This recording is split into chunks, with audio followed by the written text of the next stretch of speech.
It's one of the most contested races in Hidalgo County. 4 years ago, Ricardo Rodriguez unseated Rene Guerra, who had been the district attorney for more than 30 years. Now the two are going head-to-head again in the March primary elections. CBS 4's Jelani Martinez sat down with both candidates who explained their reasons as to why they deserve to be Hidalgo County's chief prosecutor. It's been 4 years since newcomer Ricardo Rodriguez beat out longtime district attorney Rene Guerra. No, not retiring, but I don't think I'm going to be doing any court work and going to the courts.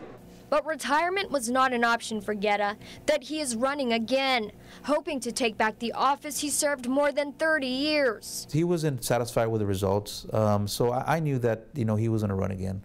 Mainly, I believe that my replacement, the current district attorney, has done a bad job. I think he's brought too much politics into the case decisions. One major change since Rodriguez has taken office is the launch of a crime victims unit, thanks to a $1 million grant.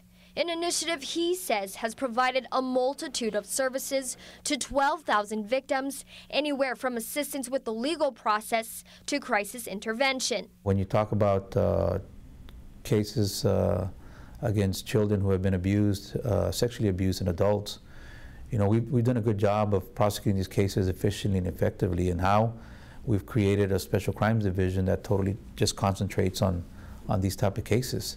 I saw that in the past these cases were not were being ignored, and there was not much attention being put on them, and these are serious crimes. All I know is that he said that he helped 20,000 victims.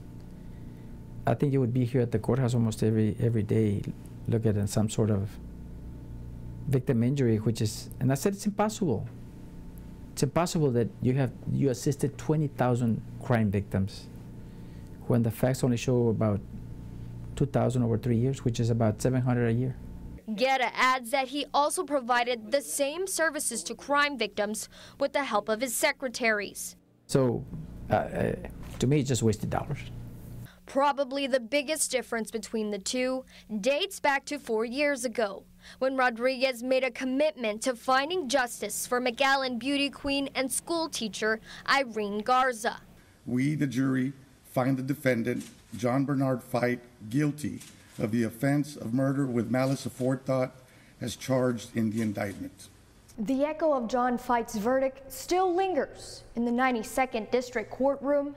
It was a decision many thought they would never witness.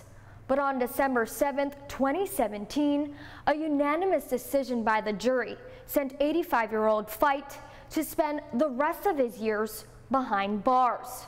A sentencing Rene Guerra says could never be done.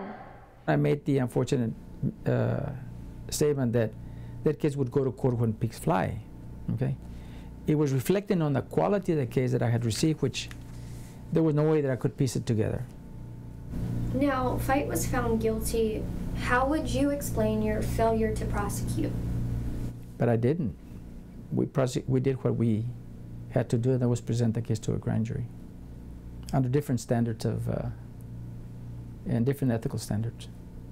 Rodriguez says he felt it was possible because of the key witness and former monk, Dale Tasheny, who says John Fite confessed the murder to him while Fite was sent away to live in a monastery. We always felt that just having a witness, that took the confession of John Fite was always strong evidence. But again, we weren't afraid. Once John Fite got indicted, we weren't afraid to take it to a court and put it in front of a jury, because again, we felt that it was no different than any other case that has been tried on circumstantial evidence.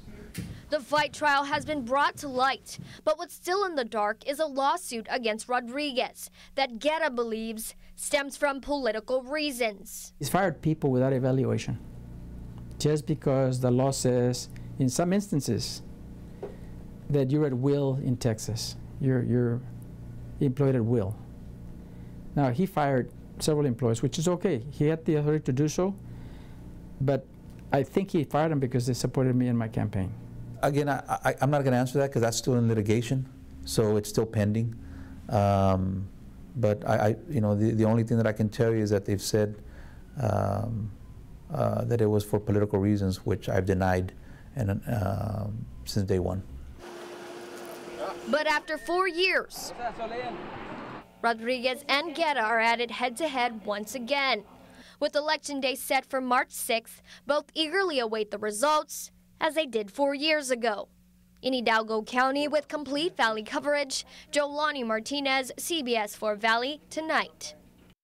Next week, the two men face off in the primary elections. Whoever wins will be placed on the November ballot. We will have complete Valley coverage on this race coming up next Tuesday on air and online at valleycentral.com.